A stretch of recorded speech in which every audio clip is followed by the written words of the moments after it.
Hello दोस्तों, नमस्कार।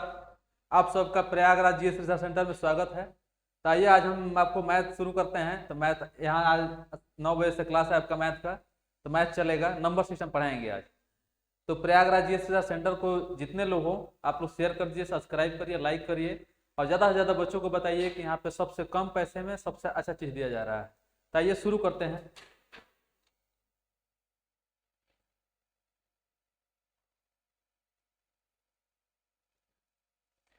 देखिए दोस्तों, आज हम आपको नंबर सिस्टम पढ़ा रहे हैं। तो नंबर सिस्टम में देखते हैं।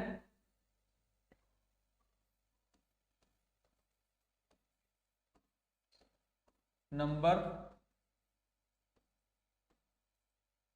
नंबर सिस्टम एकदम बेसिक कंसेप्ट बताएंगे। बेसिक से ही दोस्तों हर एग्जाम में 4-5 क्वेश्चन कहीं से ना कहीं से आ जाता है। आपको ये बताते चलेंगे कि किस एग्जाम में कौन सा क्वेश्चन आया है। तो यहाँ से बेसिक से एक एक चीज देखेंगे, एक भी पॉइंट नहीं छूटेगा, ये हमारा गारंटी है। आइए देखते हैं इसको। तो देखिए दोस्तों, नंबर सिस्टम संख्या पद्धति।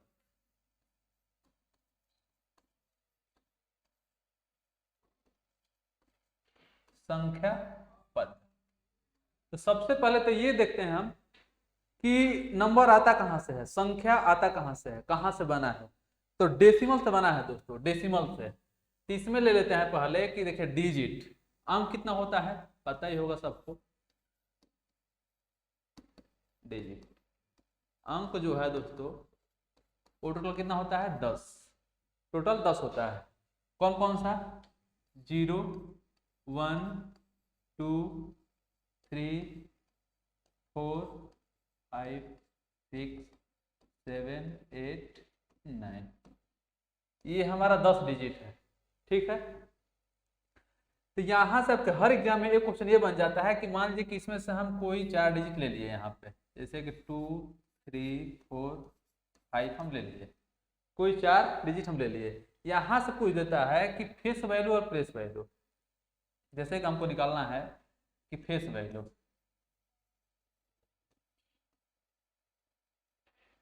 फेस वैल्यू मतलब कि अंकीय मान।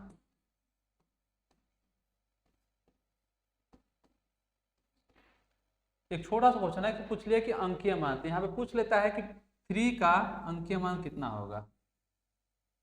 3 का अंकीय मान तो 3 हो जाएगा, जो रहता है वही होगा। 4 का क्या हो जाएगा? 4 ही हो जाएगा। 5 का क्या हो जाएगा? 5 हो जाएगा। अब उसके बाद से आता है प्लेस वैल्यू।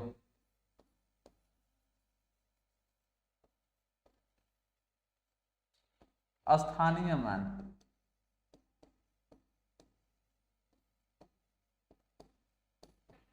स्थानीय मान, अब इसमें पूछ लिया कि 3 का स्थानीय मान क्या होगा।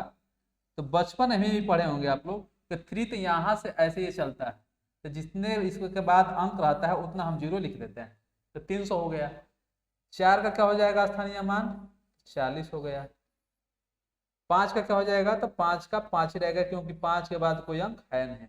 तो क्वेश्चन यहाँ से ये बन जाता है कि पूछ लेगा कि 3 का स्थानीय मान और अंकीय मान में अंतर। 3 का स्थानीय मान और अंकीय मान में अंतर पूछ लेता है। तो इसका स्थानीय मान क्या है? 300 है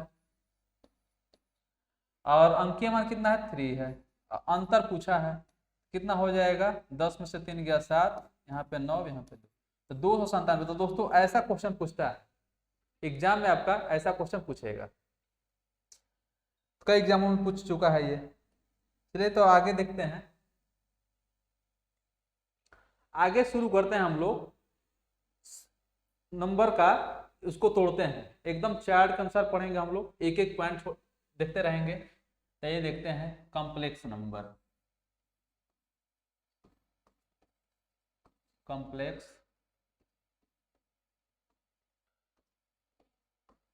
कॉम्प्लेक्स नंबर, समिश्र संख्या।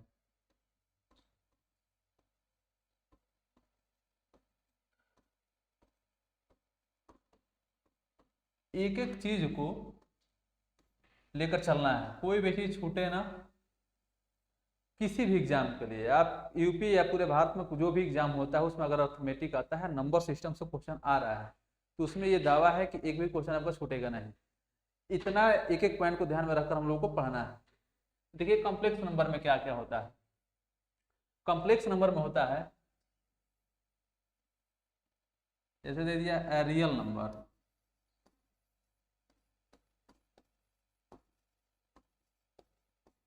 वास्तविक संख्या, वास्तविक संख्या। एक होता है इमेजिनरी नंबर,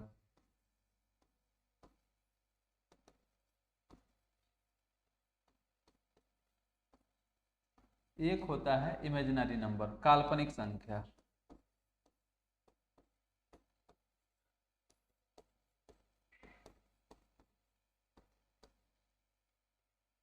ये हो गया वास्तविक संख्या, ये हो गया काल्पनिक संख्या। वास्तविक संख्या क्या होता है? तो वास्तविक संख्या होता है कि माइनस इनफाइनाइट से एक लाइन ले लेते हैं यहाँ पे, यहाँ माइनस इनफाइनाइट से लेकर प्लस इनफाइनाइट तक, यहाँ पे ले लेते हैं पॉइंट इसको 0, तो यहाँ पे ये हो जाएगा -3, -2, -1, यहाँ पे 1 2 3। अब इसको हम डिटेल में पढ़ेंगे अभी रियल नंबर को। तो रियल नंबर का मतलब यही है कि रियल नंबर माइनस इनफाइनाइट से लेकर प्लस इनफाइनाइट तक में जितनी संख्या है वो क्या है? वास्तविक संख्या, माइनस इनफाइनाइट से इनफाइनाइट तक। इमेजिनरी नंबर क्या होता है? ये आपके सिलेबस में नहीं रहेगा, लेकिन थोड़ा सा आगे जान लेते हैं, कभी कभी पूछ सकता है। तो इसमें होता है आयोटा होता है, आई का नाम है iota. I square equal to क्या होता है? -1। आई इक्वल टू होता है रूट में -1। इसको जान लेते हैं कि क्या होता है, बाकी ये सिलेबस में है नहीं। तो ये हो गया रियल नंबर माइनस इनफाइनाइट से प्लस इनफाइनाइट तक, और ये हो गया इमेजिनरी नंबर। तो इसका होता है आई से iota, i square equal to -1, i बराबर माइनस करने में 1। ये हो गया आपका इमेजिनरी नंबर। अब आइए रियल नंबर को फिगर से समझते हैं कि क्या होता है इसमें।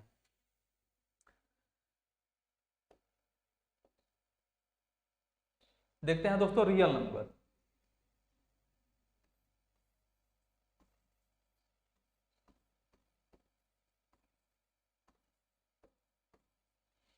रियल नंबर, वास्तविक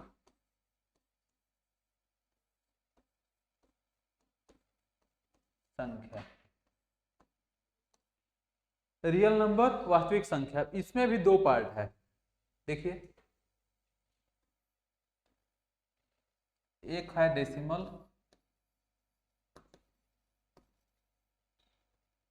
डेसिमल दशमलव, एक है इंटीजर्स, इंटीजर्स पूर्णांक। कोई भी चीज छूटेगा नहीं, ये दावा है। किसी भी एग्जाम में अगर आपको करना है तो यहाँ से जरूर एक दो क्वेश्चन मिलेगा आपको। तो बिना टेंशन के और बीच में आप सब शेयर करते रहिए कि और भी बच्चों को मिल जाइए देखने के लिए। तभी ये हमारा फ्री क्लासेस ही है, कुछ दिन बाद से चार्ज लगेगा, तभी आप बेसिक से समझ लीजिए, देख लीजिए। देखिए डेसिमल में क्या होता है दोस्तों? डेसिमल का मतलब हो गया कि जिससे 0.5 दे दिया, 0.3 दे दिया, ये हमारा हो गया दशमलव, हो गया 0.1 2 3 4 5 6 3 2 ऐसे दे दिया। तो ये क्या हो गया? डेसिमल। इंटीजर्स क्या होता है? तो इंटीजर्स में होता है कि ये भी होता है कि माइनस इनफाइनाइट से लेकर, माइनस इनफाइनाइट से इनफाइनाइट तक, माइनस इनफाइनाइट से लेकर इनफाइनाइट तक। आइए डेसिमल को अब देखते हैं हम लोग, डेसिमल में क्या क्या होता है।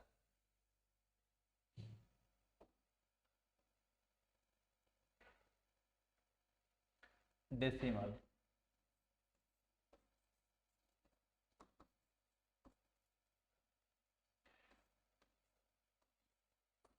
दशमलव। अब डेसिमल को हम लोग तोड़ते हैं। डेसिमल में होता है टर्मिनेटिंग, टर्मिनेटिंग। ये होता है नॉन टर्मिनेटिंग।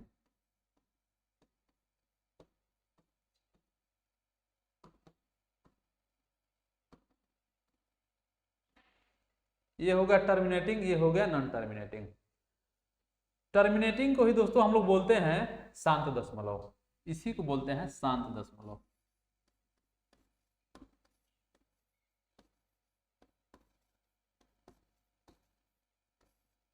इसको बोलते हैं अशांत दशमलव।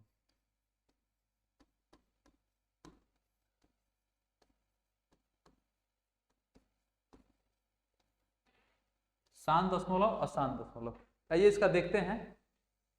हाँ, इसी को बोलते हैं रिपीटिंग। रिपीटिंग को हिंदी में शायद बोलते हैं पुनरावृत्त, नॉन रिपीटिंग।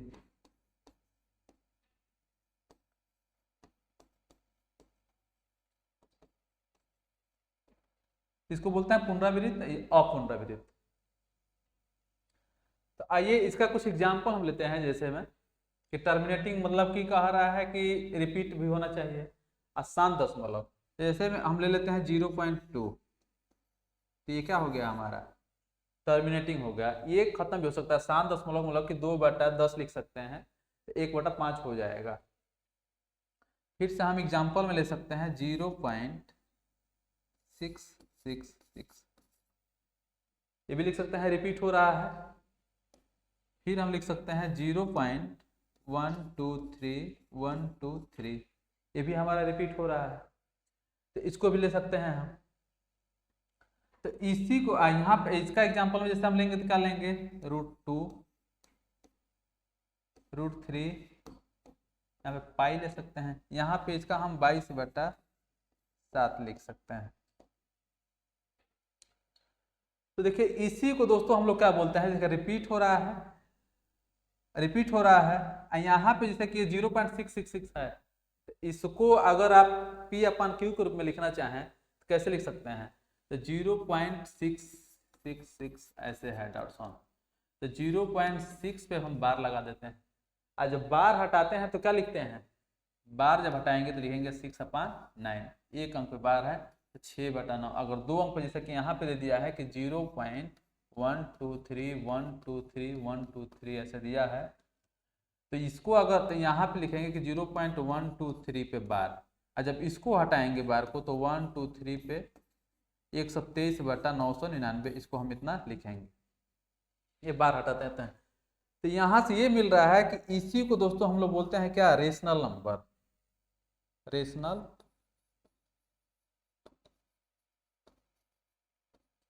रेशनल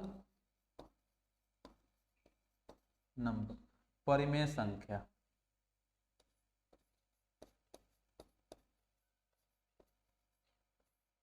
परिमेय संख्या, इसी को बोलते हैं परिमेय संख्या। परिमेय संख्या का क्या होता है डिफिनेशन, जिसको हम P/Q के रूप में लिख सकें। डिफिनेशन लिख देते हैं, जिससे P/Q, Q ≠ 0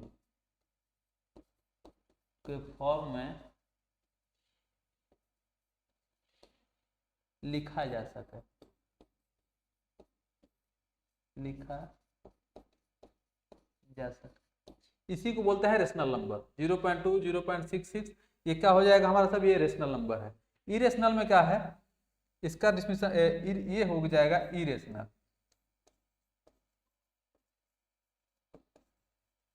इरेशनल नंबर,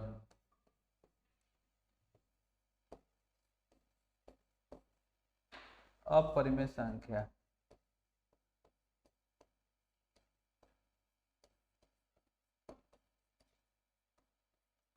अपरिमेय संख्या जिसे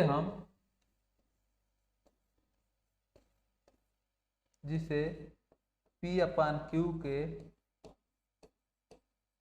फॉर्म में न लिखा जा सके। देखिए डेसिमल में क्या है कि डेसिमल में टर्मिनेटिंग और नॉन टर्मिनेटिंग। टर्मिनेटिंग को हम लोग बोलते हैं शांत दशमलव, और नॉन टर्मिनेटिंग को बोलते हैं अशांत दशमलव। ये बहुत छोटे छोटे एग्जाम में, जैसे टेट में और सुपर टेट में पूछ देता है, ये पूछा भी है, इसी बार पूछा है। तो इसी को बोलते हैं शांत दशमलव। तो शांत दशमलव इसी को बोलते हैं रिपीटिंग। जैसे 0.2 हो गया, तो 0.2 को दोस्तों हम लोग 0.2000 लिख ही सकते हैं। इस जीरो का कुछ मतलब रहता नहीं है, 0.66, 0.13, तो इसको हम क्या करते हैं पी बाई क्यू के रूप में लिख सकते हैं। यहाँ पे भी हम बताए हैं कि पी बाई क्यू के रूप में अब 2/0.2 है, इसको हम लिख सकते हैं 2/10, पी अपन क्यू के रूप में लिख लिए। 0.66 है तो इसको 6 पर बार लगाएंगे तो 6/9 हो जाएगा, तो इसको भी पी का अपन क्यू के रूप में लिख लिए हैं। इसको भी लिख सकते हैं 22/7 जो है पाई का वैल्यू है, इसको भी पी अपन क्यू के रूप में लिखा गया है। तो यही क्या हो गया हमारा रेशनल नंबर हो गया, रेशनल नंबर जिसे पी अपन क्यू के रूप में लिखा जा सके। नॉन टर्मिनेटिंग होता है अशांत दशमलव। हिंदी जानना जरूरी है, इसलिए कि छोटे छोटे एग्जाम में हिंदी में पूछ देता है, पता ही नहीं चलता है। तो अशांत दशमलव नॉन रिपीटिंग मतलब अपुनरावृत्त, जैसे कि इसका हो जाता है √2, √3, पाई। इसका एग्जाम्पल एक में और ले लीजिए कि 0.123456789। देखिए रिपीट हो ही नहीं रहा है, ये रिपीट नहीं हो रहा है। तो इसका एग्जाम्पल एक और हो गया कि नॉन रिपीटिंग मतलब ये रिपीट नहीं हो रहा है। यहाँ पे तो ये रिपीट हो रहा है, यहाँ से यहाँ आया फिर यहाँ से फिर रिपीट हो गया, फिर ऐसे इसको लिख सकते हैं, लेकिन यहाँ पे रिपीट नहीं हो रहा है, इसीलिए हो गया नॉन रिपीटिंग। तो इसी को बोलते हैं इरेशनल नंबर, जिसे पी अपन क्यू के रूप में न लिखा जा सके, पी अपन क्यू के रूप में न लिखा जा सके। तो उम्मीद करते हैं कि इतना समझ में आया होगा आपको। तो आइए अब आगे देखते हैं, इंटीजर्स पे चलते हैं।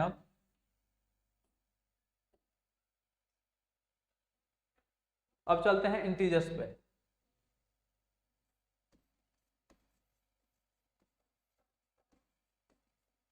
इंटीजर्स पूर्णांक। देखिए इंटीजर्स अब क्या है, इंटीजर्स में अभी तो बताए हैं आपको कि माइनस इन्फिनिट से लेकर इन्फिनिट तक होता है। अब उसमें आते हैं, इसका पार्ट बना लेते हैं पहले। अब एक होता है धनात्मक पूर्णांक, पॉजिटिव इंटीजर्स, धनात्मक पूर्णांक।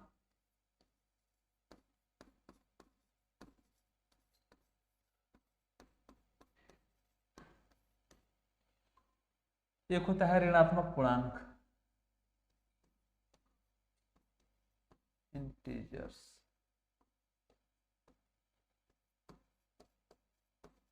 ऋणात्मक पूर्णांक, एक हो गया धनात्मक पूर्णांक, एक हो गया ऋणात्मक पूर्णांक। यहाँ पे हो गया जीरो। जीरो में सस्पेंस हमेशा रहता है कि जीरो क्या है, तो आज जीरो के बारे में डिटेल चर्चा करेंगे हम लोग। देखिए यहाँ से ये हो गया कि 1 2 3 डॉट इनफाइनाइट तक। इसका ले लेते हैं कि माइनस इनफाइनाइट से लेकर -3 -2 -1 तक। तो देखिए इसमें क्या है कि ये 1 से लेकर इनफाइनाइट तक, ये माइनस से लेकर माइनस इनफाइनाइट से लेकर -1 तक। इसमें जीरो कहीं नहीं है, उस समय जीरो का खोज कहीं हुआ नहीं था। जीरो का खोज हमारे भारत में बाद में हुआ है, इसको आर्यभट्ट ने खोज किया है। पहले आप बोलेंगे कि तब पहले 10 कैसे लिखा जाता था, रावण का 10 सिर था तो कैसे लिखा जाता था, तो पहले ऐसे लिखा जाता था, पहले ऐसे लिखा जाता था, पहले ऐसे 10 नहीं लिखा जाता था। तो इसी को बोलते हैं हम लोग नेचुरल नंबर, प्राकृतिक संख्या, इसी को बोलते हैं नेचुरल नंबर, नेचुरल नंबर, प्राकृतिक संख्या।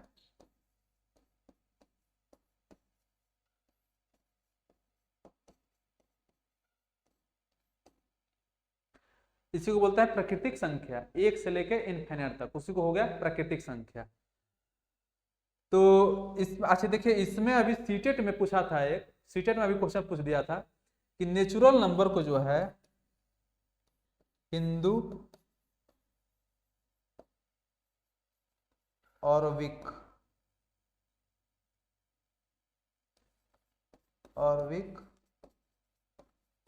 नंबर, हिंदू अरबी संख्या। नेचुरल नंबर को हिंदू अरबी संख्या भी कहा जाता है।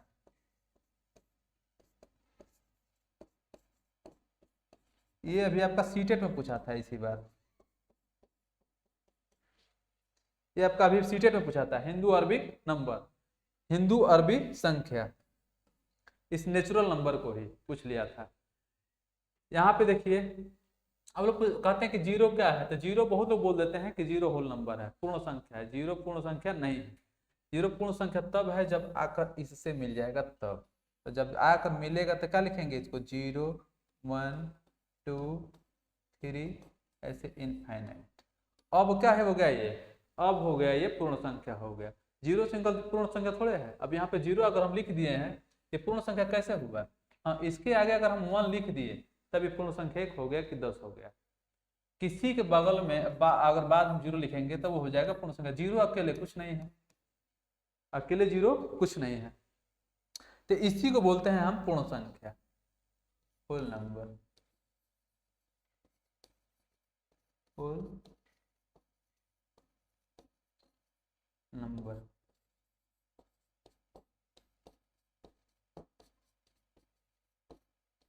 पूर्ण संख्या समझ में आया होगा। देखिए इंटीजर्स में क्या है कि धनात्मक पूर्णांक है और ऋणात्मक पूर्णांक है। धनात्मक में क्या होता है कि 1 से लेकर इनफाइनाइट तक, 1 से लेकर इनफाइनाइट तक। तो इसी को दोस्तों बोलते हैं हम लोग नेचुरल नंबर, इसी को बोलते हैं नेचुरल नंबर, प्राकृतिक संख्या, ये जो हमको प्रकृति से मिला है।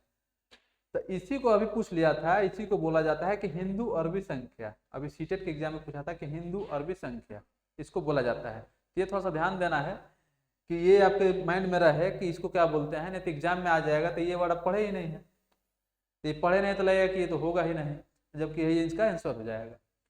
अब फिर यहाँ पे ऋणात्मक में माइनस इनफाइनाइट से -1 तक। अब ये जीरो जो है तो जीरो पे ज्यादा वो हो जाता है कि जीरो क्या है, बहुत किसी से भी पूछेंगे तो मैक्सिमम लोग यही बताएंगे कि जीरो क्या है, पूर्ण संख्या। जीरो पूर्ण संख्या नहीं है। जीरो जब इसके साथ जुड़ जाता है तब हो जाता है पूर्ण संख्या। जीरो जब इसके साथ अगर जुड़ गया तब हो गया वो पूर्ण संख्या। आइए अब आगे देखते हैं, इसका एक बार और खोलते हैं। उम्मीद करते हैं कि समझ में आ रहा होगा आप लोगों को। तो जरूर बताइएगा कमेंट कर कर कि कैसा लगा ये वीडियो देखकर, इसलिए इस पे और ज़्यादा मेहनत किया जाएगा। देखते हैं आगे। आगे में आते हैं धनात्मक धनात्मक धनात्मक पूर्णांक, पॉजिटिव इंटीजर्स।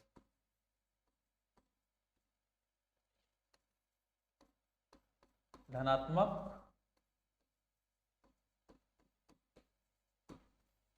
पूर्णांक। देखिए अभी इसको खोलते हैं हम लोग। धनात्मक पूर्णांक में क्या है, अब इसको तोड़ते हैं तो यहाँ पे लेते हैं प्राइम नंबर, पता ही होगा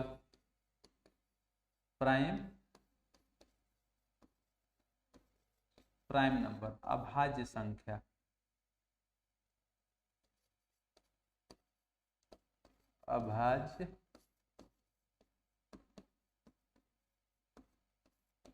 अभाज्य संख्या। यहाँ पे कंपोजिट नंबर, कंपोजिट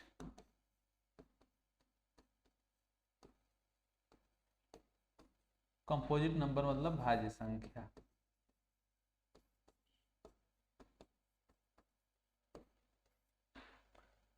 देखिए दोस्तों यहाँ पे हो गया प्राइम नंबर अभाज्य संख्या, ये हो गया कंपोजिट नंबर मतलब भाज्य संख्या। तो ये इसका देखते हैं कि प्राइम नंबर होता क्या है। तो प्राइम नंबर में होता है कि ये तो जिसका गुणनखंड 2 हो, जिसका गुणनखंड 2 हो, मतलब कि एक तो 1 से कट जाए, ये इटसेल्फ। यहाँ पे लिख लेंगे कि जिसका गुणनखंड 2 हो, यहाँ पे लिख लेते हैं जिसका फैक्टर 2 हो। ठीक है, ये इसका डेफिनेशन हो गया कि जिसका फैक्टर 2 हो, एक तो 1 से कटेगा या एक इटसेल्फ से। तो यहाँ पे देखते हैं कौन ऐसा संख्या है, कौन कौन सा। एक तो 2 हो गया, 3 हो गया, 5 हो गया, 7 हो गया, 9 नहीं होगा, 9 इसलिए कि 1 से भी कटेगा, 3 से भी कटेगा और 9 से भी कटेगा, 11 हो गया। ऐसे ही यहाँ हो गया ये प्राइम नंबर हमारा, ये हो गया प्राइम नंबर। कंपोजिट नंबर में क्या है कि जिसका फैक्टर 2 से ज्यादा हो, जिसका फैक्टर कम से कम 2 से ज्यादा हो, जिसका फैक्टर जिसका गुणनखंड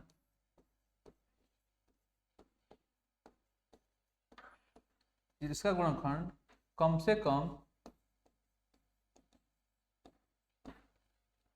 2 से ज्यादा हो।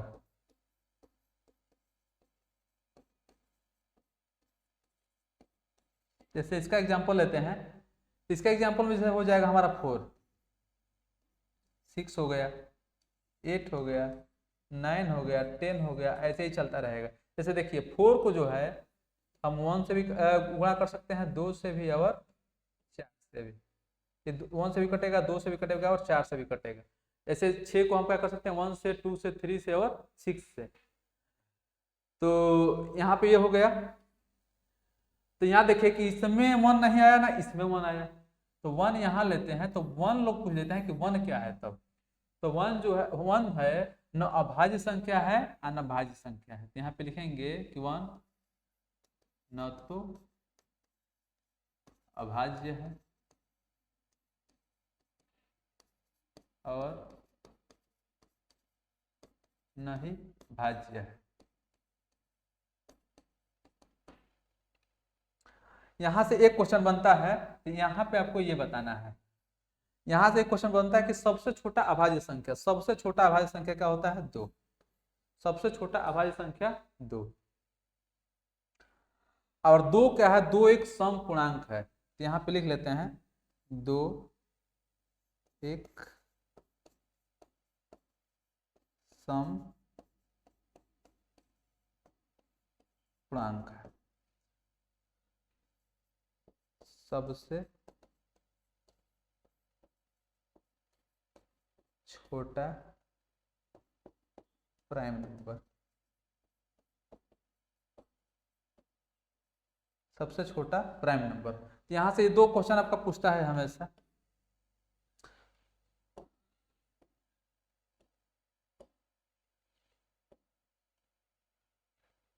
आइए यहाँ पे थोड़ा सा देख लेते हैं इसका प्राइम नंबर का। जैसे देखिए 1 से लेकर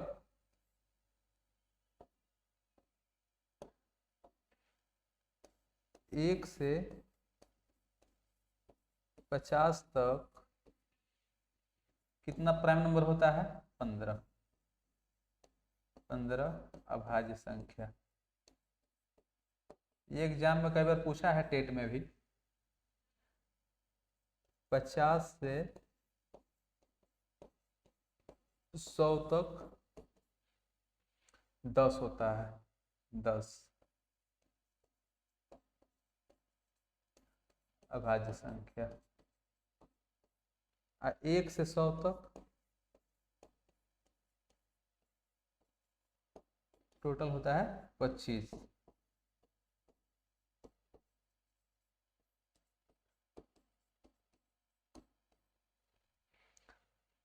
तो यहाँ पे देखिए धनात्मक पूर्णांक हम लोग क्या देखे हैं कि prime number, composite number. Prime number क्या होता है, अभाज्य संख्या जिसका फैक्टर 2 होना चाहिए। कंपोजिट में जिसका फैक्टर 2 से ज्यादा हो।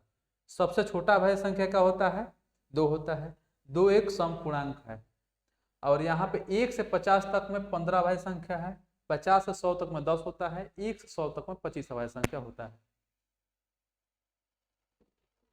कितना हुआ? ठीक है,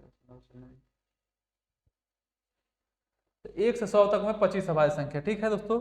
जैसे कि यहाँ पे एक क्वेश्चन और पूछ लेता है आपसे, इसको थोड़ा सा हम इरेजर करते हैं।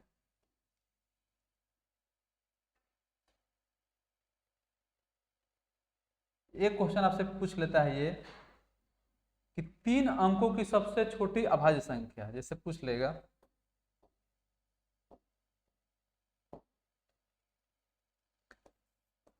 3 अंकों की सबसे छोटी अभाज्य संख्या, तो क्या हो जाएगा, 101। यहीं से शुरू होगा ना।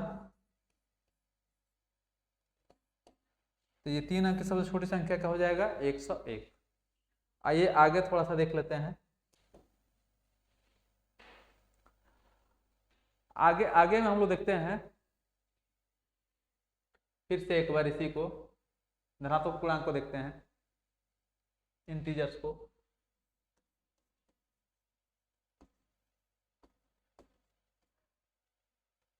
अगर इंटीजर्स को तोड़ते हैं, एक होता है इवन नंबर,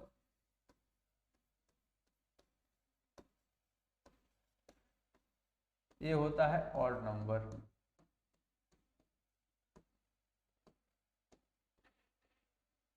सम संख्या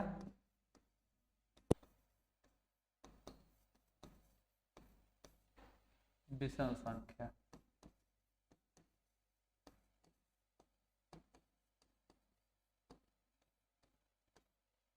ये सम संख्या होगा और ये विषम संख्या होगा। सम संख्या क्या होता है? सम संख्या वो होता है जो दो से कट जाए, जो दो से कट जाए,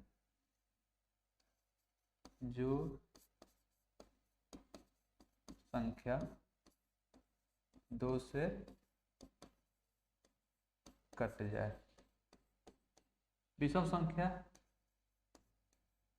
जो संख्या दो से न कटे। यही हो गया सम संख्या का डेफिनेशन, ये हो गया विषम संख्या। जैसे कि यहाँ पे ले लेते हैं, ये 6 है, -6 ले लेते हैं, क्या हो जाएगा? प्लस -4 हो जाएगा, -2 हो जाएगा, 0 हो जाएगा, 2 हो जाएगा, 4 हो जाएगा, 6 हो जाएगा। ये इसका एग्जाम्पल हो गया। यहाँ पे इसका एग्जाम्पल क्या लेंगे? -7 लेते हैं, -5 हो जाएगा, -3 हो जाएगा, -1 हो जाएगा, +1 हो जाएगा, +3 हो जाएगा, +5 हो जाएगा, +7 हो जाएगा। देखिए तो हर जगह तो ये तो इसका एग्जाम्पल हो गया। बहुत जगह ये हो जाता है, कंफ्यूजन हो जाता है बच्चों में कि जीरो क्या है। तो जीरो क्या है? जीरो एक सम संख्या है। अभी बताएं कि जीरो एक सम पूर्णांक है। जीरो क्या है? Even integers. जीरो क्या है? इवन इंटीजर्स है। ये कंफ्यूजन नहीं रहना चाहिए। तो यहाँ से कभी कभी ये क्वेश्चन पूछ लेता है आपका। तो आइए आगे एक दो टाइप और है, देखते हैं। इसको इरेजर कर दे रहे हैं। ये समझ गए ना? इंटीजर्स में इवन नंबर, ऑड नंबर, सम संख्या, विषम संख्या, जो संख्या दो से कट जाए।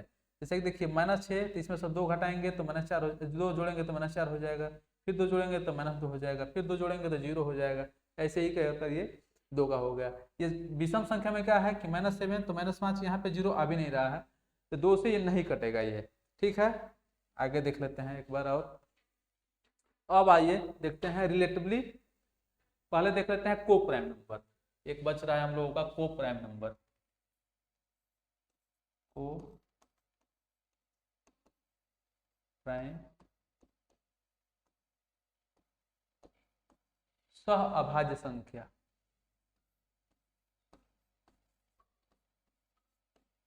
सह अभाज्य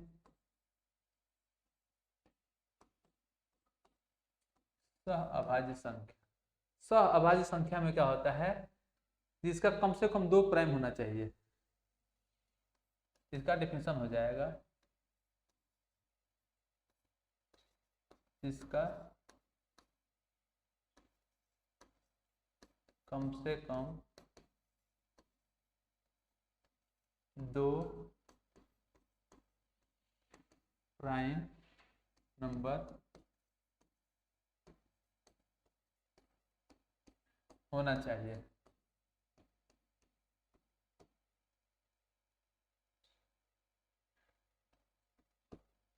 जिसका कम से कम 2 प्राइम नंबर होना चाहिए, मतलब इसमें ये लोग डिफिनेशन में आ जाते हैं कि इसका HCF 1 हो। तो भाई HCF तो 1 होगा जिसका प्राइम नंबर 2 होगा। तो 2 अगर प्राइम नंबर है तो उसका HCF भी होगा। होता क्या है कि ये तो ये होगा रिलेटिवली प्राइम। क्या आता है?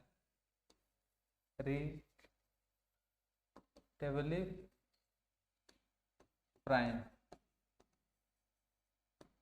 अपेक्षित अभाज्य संख्या।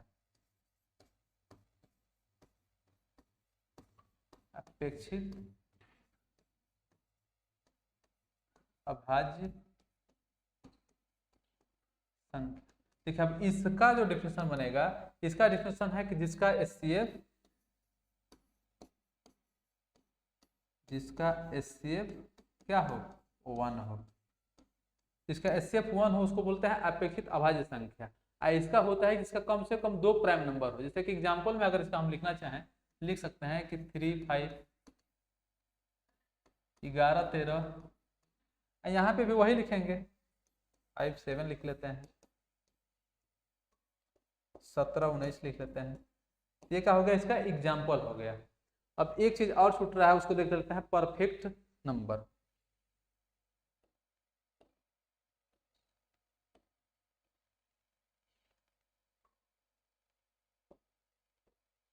परफेक्ट नंबर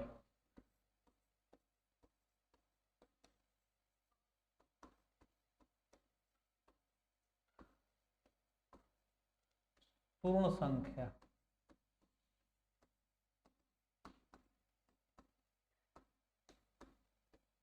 परफेक्ट नंबर क्या होता है, पूर्ण संख्या। जैसे देखिए यहाँ पे दे दिया है कि 6 दे दिया, 9 दे दिया, 10 दे दिया, यहाँ पे दे दिया, यहाँ पे मान लीजिए कि 8 दे दिया है।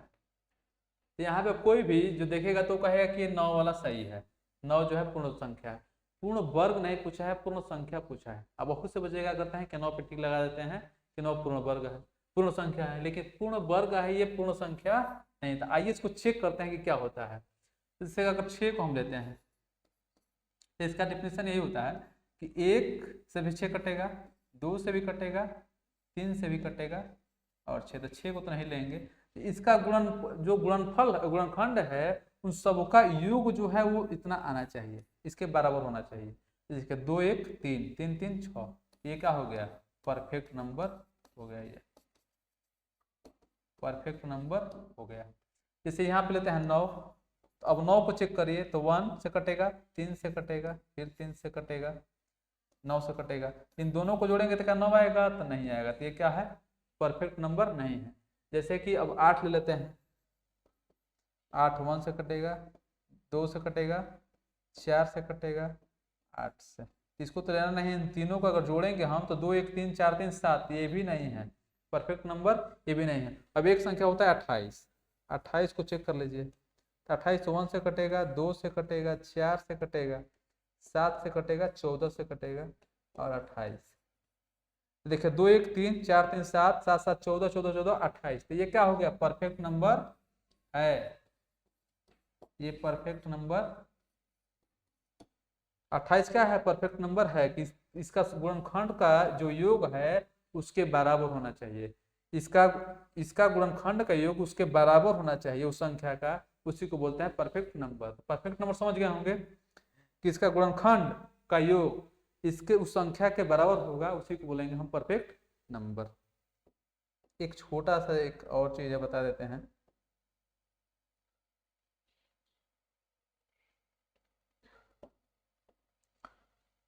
आरोही क्रम अवरोही क्रम, देखिए असेंडिंग,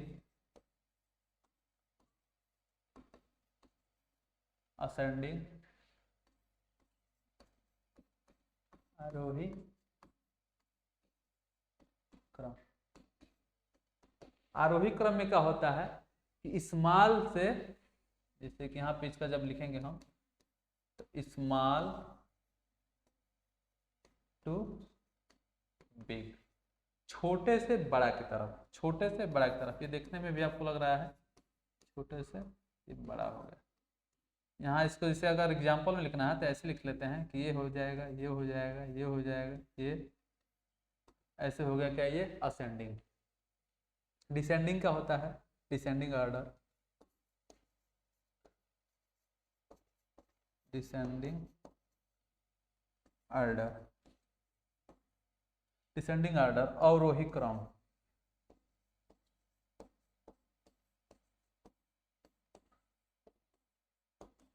इसमें होता है, इसका अगर वो लेते हैं तो इसका लिखेंगे कि बिग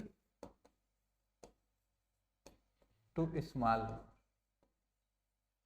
तो इसका एग्जांपल लेना हो तो ऐसे लिखेंगे, इसका साइन बना लेंगे।